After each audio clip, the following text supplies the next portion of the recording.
Hi everyone, Ted Wyman here at IG Field, the site of tomorrow's season finale between the Winnipeg Blue Bombers and Calgary Stampeders. I'm joined by Postmedia's Danny Austin to discuss this game, which obviously does have playoff implications for both teams. The Calgary Stampeders still have a chance to finish in first place. The Blue Bombers still have an outside chance at getting a home playoff game, but they sure have to win this one, and then they need some help. Yeah, I mean, the Stampeders would have to lose this game and then lose again next week against the BC Lions, who have absolutely nothing to play for. And no quarterback. and no Mike Riley. So, yeah, I mean, the Bombers, it's a long shot, let's be honest. The Stampeders, though, I mean, they're tied in terms of record with the Saskatchewan Roughriders. They are ahead because they own the tiebreaker. So the Stampeders really want to win out because the Riders have two winnable games against the Edmonton Eskimos. So for the Stamps, if they want that home playoff game in the West Final, they need to win here and then win again next week in BC. And for the Blue Bombers, this game has great importance because they want to get back on track.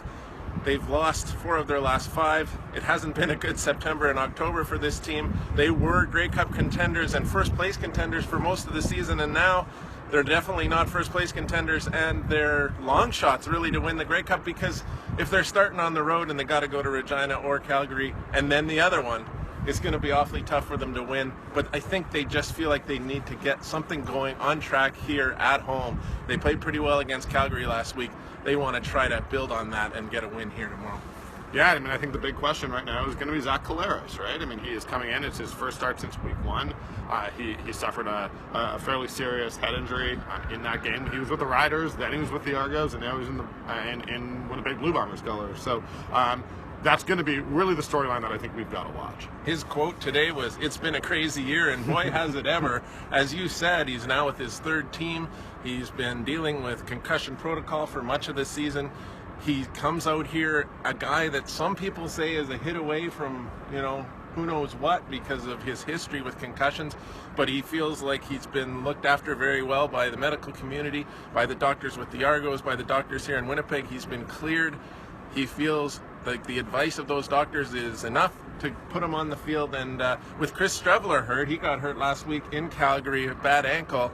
This is a great opportunity for the Bombers to get Collaros out on the field, see what he can do, see if maybe he's even their guy for the playoffs. There's a lot of important things to find out here in this game. Absolutely, and for the Stampeders, I mean, look, they know who their quarterback is. It's Bo Levi Mitchell. He played very well. Oh, yeah, he's kind of good, right? He's pretty good. He played very well last week against the Bombers, and I mean, I think for the Stampeders right now, the big question is, can they get the run game going? They have Don Jackson back. This is the backup behind Ante Milanovic-Litre, but they haven't been able to get that run game going for much of the season, so that's what I'm watching when I watch Calgary. Well, nobody has been able to get the run game going against the Blue Bombers. The fact is, this is extremely good defensive front 6 that doesn't allow the run. But there's another aspect to it too, and that's that when you throw against the Blue Bombers, most teams have a lot of success.